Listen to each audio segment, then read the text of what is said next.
You're listening to the Chronicles of a Gooner, the Arsenal podcast. I'm Martin Tyler, and you're listening to Harry Symeou.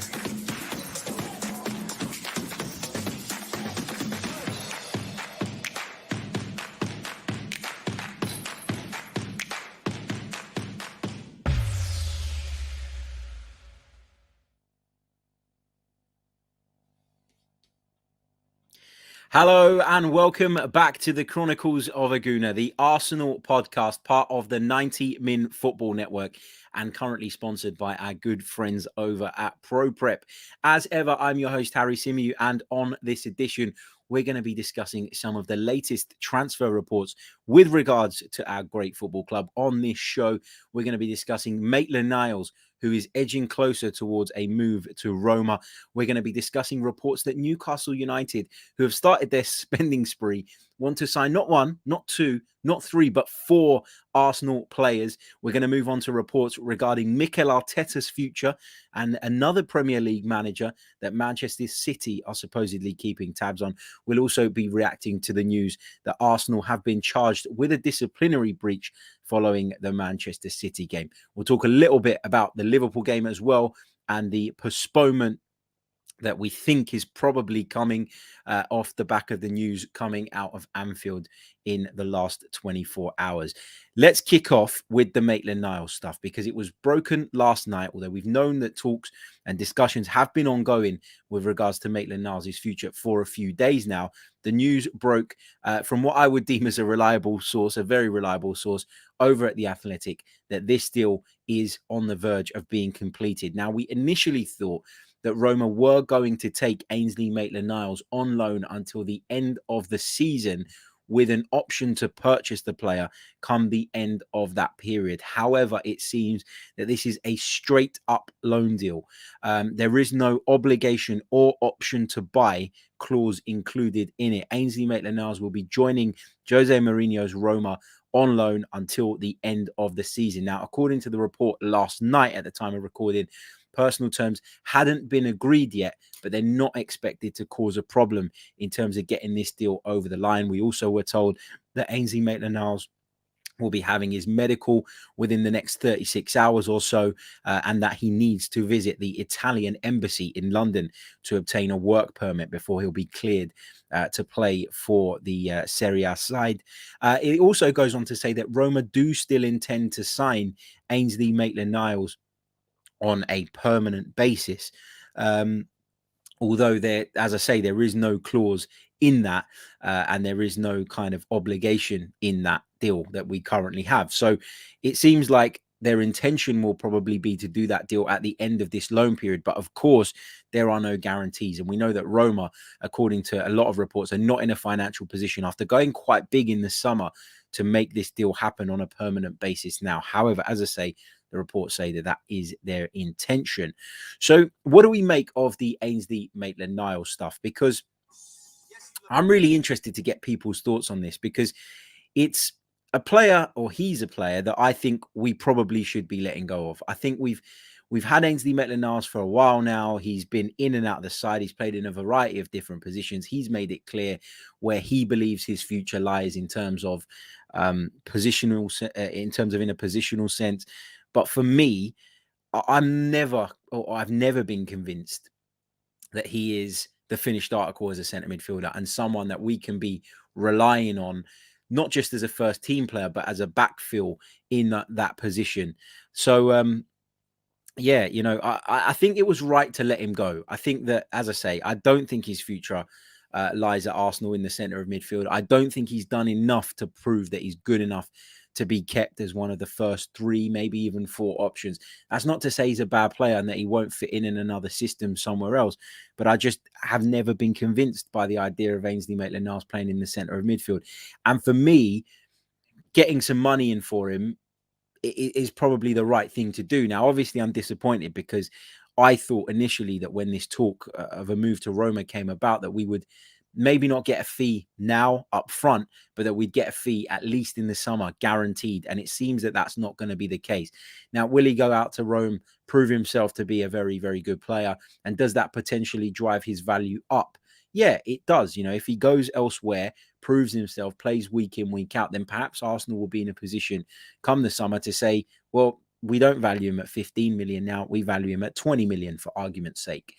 The problem is there is also a risk to that as well, right? While he's not playing, on the one hand, people will say, well, he's not worth X amount because he's not playing football. On the other hand, he can't disprove the theory that he'd be a very, very good centre midfielder. So this could work one of two ways for us. It could either work to our benefit, whereby, as I say, we can then command a greater fee, or if he goes there, doesn't exactly pull up trees, doesn't exactly set the world alight, then people will probably be looking to pay less. Maybe even Roma will be looking to pay less come the summer. So interesting to see how this goes. But look, overall, I think it's the right thing to let Ainsley Maitland-Niles move on from the club. We've stopped him going on a couple of occasions previously. And when you think about the limited opportunities he's had since then, you wonder why we stopped him in the first place and why we didn't cash in when there were better offers on the table. But obviously, Arsenal didn't feel at that time that that was the right thing to do, that it was the right thing to leave ourselves exposed in that area. Obviously, Maitland-Niles has a lot of versatility, which is something that I think Mikel Arteta really, really values. And so, yeah, it's interesting. I'd love to know what the thinking was behind keeping hold of him. But I think if we're reading between the lines and we're guessing, it's probably from fear of leaving ourselves short. So then what does that mean now? Because we are going into a really difficult month. We're going into a really crucial and pivotal part of the season. And Ainsley Maitland-Niles is departing, which means we're going to be a player light in midfield. Add to that the people that we've got at the AFCON, and that leaves us even shorter. So does this mean that Arsenal have an intention, or a plan at least, to try and bring in a central midfielder before the end of January? I'm not sure. I'd like to think that's the case, because I would hate for us to get to a point in the season where we fall short because we've left ourselves short in the centre forward position, because we've only left ourselves Alexander Lacazette as capable cover, or as a capable player in that position, in my opinion. I don't think that Eddie Nketiah is a bad footballer, but I don't think he gives you what Lacazette gives you. I don't think he gives you what Aubameyang gives you either. And I know that his situation is clearly one that is tricky at the moment. But the point I'm trying to say is, do we want to get to the crucial part of the season and fall short because Lacazette gets injured and we don't have sufficient cover, or because we lose one of our midfield players and again don't have sufficient cover? It feels like we're taking a massive risk and exposing ourselves to a huge risk if we go through the month of January without replacing Ainsley Maitland-Niles in the squad, particularly with players at the AFCON. Having said that, you shouldn't go breaking the bank just because you've got players at the AFCON for a few weeks. So it's about finding that balance. It's about weighing up the risk and the reward. And, if it's a case of potentially accelerating plans to bring someone in that you were looking at for the summer anyway, just ahead of time, then that's not crazy and that's not mad and that's not irresponsible. But if you're going to go and sign someone as a knee-jerk reaction, that you don't really feel or are not really sure is part of your plans, just to cover somebody for 2-3 weeks, then that's a problem as well. So as I say, it's about weighing up the risk and the reward, and trying to strike that right balance. You never know what's going to happen with injuries. You never know what's going to happen with COVID cases at the moment as well, which makes it really, really difficult to plan. And often you can find yourself in a tough situation through no fault of your own. But I just think, if I'm weighing it all up, leaving us exposed in the midfield area now, I think is a massive risk and a huge gamble for Mikel Arteta and his team to take. So that's my take on the Maitland-Niles story. I've got a poll running currently in the live chat. I can see that it's heavily weighted in one direction. So my question was, are we right to allow Maitland-Niles to leave mid-season? 73% of you say yes. 28% of you say no. I'd be interested to know how many of that 73% who said yes, it is right to let Maitland-Niles leave now, expect Arsenal to bring in a midfielder in this month. And I think that is kind of the key here, isn't it? Let's go over into the chat box before we move on to the next story and take some of your comments, some of your thoughts. What else have we got here? Big hello to Tariq Talks, who'll be joining me later on our member stream. Make sure you click on Tariq's name in the chat and subscribe to his YouTube channel. He says, who knew that we would be able to rattle Liverpool fans again? Big up H for making more than valid points as per usual. You know what? Let's address that quickly because I was going to talk about it a little bit later on, but let's address it. Liverpool obviously have submitted a request to the EFL to get their cup semi-final first leg postponed against us. Now, at the time they submitted their request, they were reporting suspected COVID cases. What's a suspected COVID case? Some people say it's when you do a lateral flow test and that says you're positive, but you haven't had a PCR test to confirm it. Others say that it's when you're showing symptoms, but you're not showing it on your lateral flow test. We don't really know. Liverpool haven't made that clear. We know that they had to cancel a training session yesterday due to an outbreak of COVID. And my opinion on this is not even that the game should 100% go ahead. My opinion or my point on Twitter, but obviously there are a lot of Liverpool fans out there that clearly can't read, was that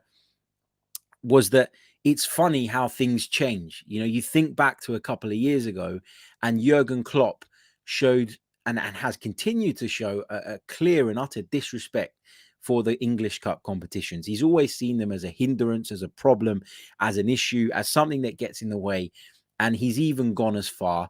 Okay, they were involved in the club championship as well, but he's even gone as far as not managing a game that he could have managed, not attending a game that he could have attended, and sending out an under-23s team with their under-23s manager because that's how much respect he paid to that competition. And he was willing and happy to do that. And Liverpool were willing and happy to do that because it was against Shrewsbury Town, a team that even with absentees and a number of absentees, Liverpool still feel that they can beat. They feel that their under-23s could win that game. Now they're proceeding to try and get the game called off with Arsenal. Now, can they definitely not field enough players to make this game go ahead by the rules? I'm not convinced. Is anybody convinced? No, because the truth is we don't really know. So it's not wrong to feel like Liverpool are trying it on here. It's not wrong to feel like Liverpool are trying to win this kind of war here, or win this mental battle. Why is it that with a game coming up in a few days' time in the FA Cup third round against weak opposition, again, it happens to be Shrewsbury Town, why is it that Liverpool haven't yet requested to have that game postponed? I'll tell you why, because Liverpool don't want the fixture congestion. Liverpool don't want to clog up their calendar later on in the season with FA Cup ties. But the Arsenal game is not one they feel they can win without people missing, with people missing, with all those absentees. So I'm suggesting, and it's a very, very valid suggestion and opinion to have, that Liverpool have jumped the gun in trying to get this game postponed. And when I say jump the gun, I mean yesterday when the cases weren't confirmed, Liverpool were actively seeking a postponement. The process, in my opinion, should be this. You've got a load of suspected cases, go to the EFL, notify them, warn them of the fact that you've got lots of suspected cases so that they know and so that they can take the relevant action and at least be prepared in the event that the game needs to postpone. Then you go away as a football club and you confirm those cases and you make absolutely sure that you cannot fulfill this fixture. And when you have the evidence, the hard evidence, how long does it take to do a test, especially when you're a Premier League football club and you can pay out of your arse for them? How long does it take to do a test? Go back to the EFL and say, here you go, guys. This is the evidence. The suspected cases are confirmed cases. We are no longer able to fulfill this fixture. Can we have a postponement? That's how it should work. Liverpool, why I say they've jumped the gun is because they've gone and officially requested that postponement before confirming the cases, before Pep Linders, who has tested positive today, and a number of other staff who have reportedly tested positive today, were even suspected cases. So if you're going to postpone the game because they can't field a team, and that's genuine, I'm fine with that. But why should they have been allowed to go and make an appeal to have it postponed prior to having those cases confirmed? That's all my point was. And my other point was that it's funny how all of a sudden Liverpool have a massive bee in their bonnet about the domestic cups when historically they couldn't give a shit about them. And Jurgen Klopp in particular couldn't give a shit about them. It's funny how times change. And I am calling them hypocrites. Yes. Did I say a few days ago or a week ago that, health comes first. Of course it does.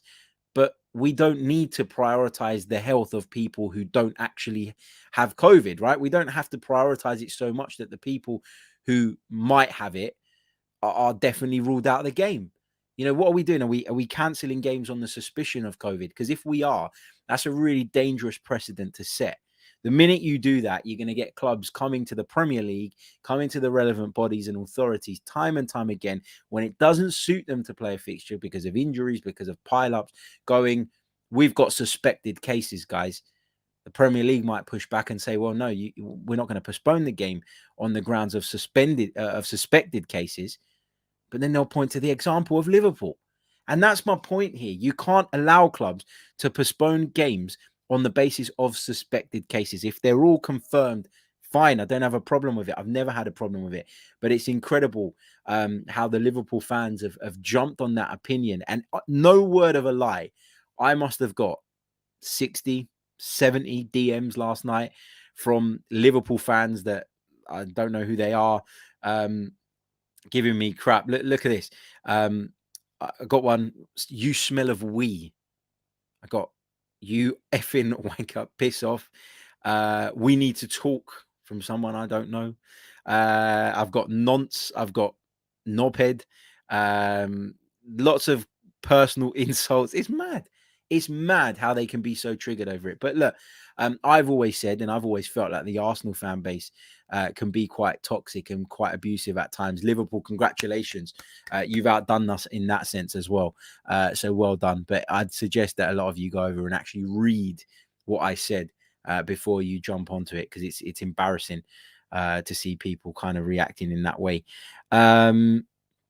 Let's see what you guys are saying in the chat box. Going back to the Maitland-Niles stuff, Matt Tomo says it's only right to let him leave if we have plans to bring in someone else. Yeah, agreed. And I think if we do have plans to bring somebody else in, then it makes perfect sense.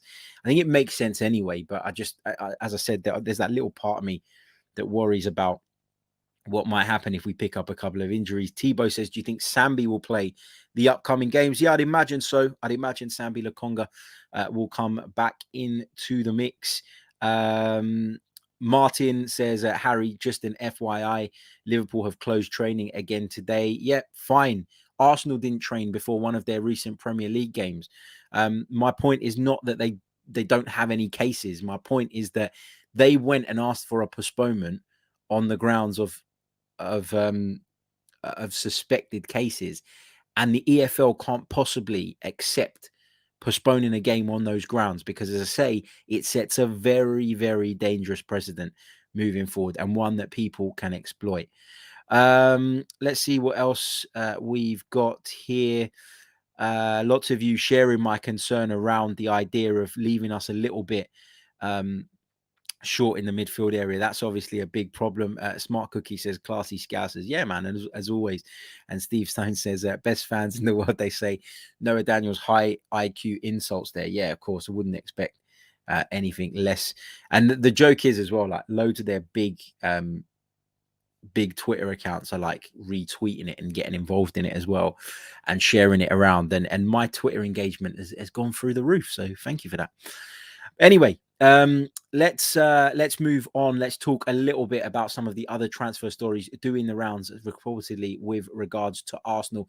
And let's start off with the story that Newcastle United are looking to sign, as I said at the beginning, not one, not two, not three, but 4 Arsenal players in this window. The first one being Pierre-Emerick Aubameyang, second being Eddie Nketiah, the third being Rob Holding, and the fourth being Mohamed Elneny. Now, I think they are people that could all potentially end up leaving the club, in the next sort of 6 to 12 months. But I mean, for me, it's one of those where, again, and I talked about my rumor rater, didn't I, when we were talking on the last couple of transfer talk shows. How do I rate this rumor out of 10? I don't suggest that Newcastle, or believe that Newcastle are looking at all 4 of those players at once. I think they will be looking to pick people's pockets and take players across to St. James's Park in a bid to survive. Obviously, they're in a spot of bother at the moment. They've already started their spending with with Kieran Trippier coming in, who I actually think is a pretty good signing. The fee turns out to be, or has turned out to be, a lot less as well than was originally being sort of spoken about, which makes it an even better deal. But I think Trippier gives them quite a bit going forward as well as defensively. So I think that's a good signing for Newcastle United. Gives them something from set pieces as well. Got a great delivery on him, Kieran Trippier. But yeah, look, are they going to go after Aubameyang and Ketia, Holding and Elneny all at once? I highly doubt it. And if we're letting Ainsley Maitland-Niles go, we definitely can't let Mohamed Elneny go now as well, because that would be leaving ourselves exposed unless we have big plans for this month. And at this moment in time, although we've been linked with Alexander Isak, although we've been linked with Dusan Vlahovic and a number of other players. We're going to talk about Gini Wijnaldum in a minute, another player that we're being heavily linked with a move for, Felipe Coutinho. I just can't see Arsenal allowing all four of those players. You think about it now, especially with Aubameyang situation, and Nketiah becomes an important member of the squad. Rob Holding seems to be the first centre-half that Mikel calls on in the absence of White or Gabriel, or in the case the other week where we had to move White over to right back. Holding seems to be the next in line. He's part of the leadership group. He wears, he wears the captain's armband from time to time. Mohamed Elneny plugs a hole really well when you need him to, especially from a defensive standpoint. And as I say, with Ainsley Maitland-Niles departing, I can't see Arsenal letting all these guys go. Although it might present an opportunity to kind of get rid of some of these players for a fee that we probably wouldn't get from anyone else because of A, Newcastle's wealth, and B, their desperation at the moment. So maybe consider some of these deals if the right offers are on the table, but I don't for a second believe that Newcastle are currently making phone calls to Arsenal looking for this bumper multi-pack edition of Arsenal players to take them through the remainder of the season. Look here, we get Liverpool fans popping up in here as well. Check your Twitter, you twat. You're finished. Oh, I'm so sorry. I'm definitely finished now because of you. Cheers. Anyway,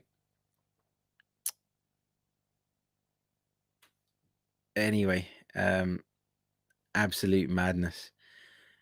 But anyway, let's move on to Manchester City, who are supposedly keeping tabs on Mikel Arteta and Patrick Vieira as they look to replace Mikel Arteta, as they look to replace Pep Guardiola in the future. So are they going to move him on anytime soon? I don't think so. Are they going to move Pep Guardiola on at the end of this season? I don't think so. It's more a case of whether Pep Guardiola feels that he's done his bit, as Manchester City boss. Can he take them any further? I would suggest that he wants to, I would suggest that he wants to finish the project. And I think finishing the project for Manchester City and Pep Guardiola is probably to win the Champions League. Will he feel that he can do that this season? Absolutely. And particularly with them opening a gap up between sort of themselves and the rest of the teams in the hunt for the title. I think they'll feel quite confident that they can at some point shift their focus to the Champions League and ultimately achieve that goal. They've certainly got the team. I would say right now they're probably the best side in Europe. So why not? But it's interesting that they're supposedly keeping tags on Mikel Arteta and Patrick Vieira, who actually, I always thought that Mikel Arteta would start to get it right at some point. I had a lot more faith in Mikel Arteta than I did in Patrick Vieira at the start of their managerial careers. I don't know why. Maybe he just talks a better game. Maybe the fact that he'd had so many plaudits off the back of what he did at Manchester City. It just made me feel like he was maybe at a better level than maybe Patrick Vieira was, although I admit that Vieira had greater experience as being a kind of sort of going out there by himself and doing it, etc., etc. But I've been quietly impressed with what Patrick Vieira has done. I really have been. And for me, it's great to see him progressing as well. And it's interesting that obviously both of those ex-Arsenal players have a connection to City. Both have worked as coaches there. Patrick Vieira played for them for a short time as well.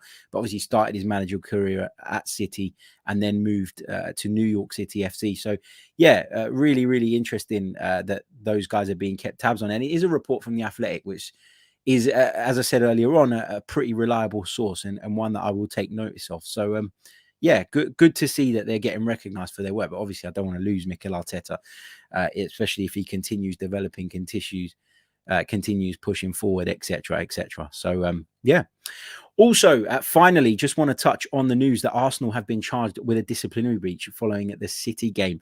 Apparently, we failed to control our players after the sending off. I tell you what, the FA ought to spend more time focusing on improving the standard of their officiating. And if they did that, and if they do that, then, we won't have, if they did that and they do that, then we won't have these issues. We won't have these issues. Those issues came about ultimately because of some poor officiating, some disgraceful officiating, a really low standard from Stuart Atwell and Jared Gillett and the team around them. So for me, it's Arsenal are back, right? We've had this in the past. We're no strangers to this. The fact that we care, for me, is and we do fight back, and we do show passion and desire to win and succeed, and do feel upset when, of course, things go against us, especially unjustly. I think that's a sign that there's that fight and passion and desire back in this Arsenal side. So I'm delighted that we showed that fight and that character and didn't just accept it. We got charged, so what? The FA dish out charges all the time. They do it for some, they don't do it for others. We know that the FA have got a very patchy record on the way they deal with certain situations. They're a shambles, in my opinion. And it is what it is. Who cares? Anyways, gonna leave it there. I'll catch you all a little bit later on with another show. We're going to be discussing the Bruno Guimaraes stuff, and I'll be joined by some of our channel members a little bit later on today. So until then, take care, enjoy the rest of your day, and see you later.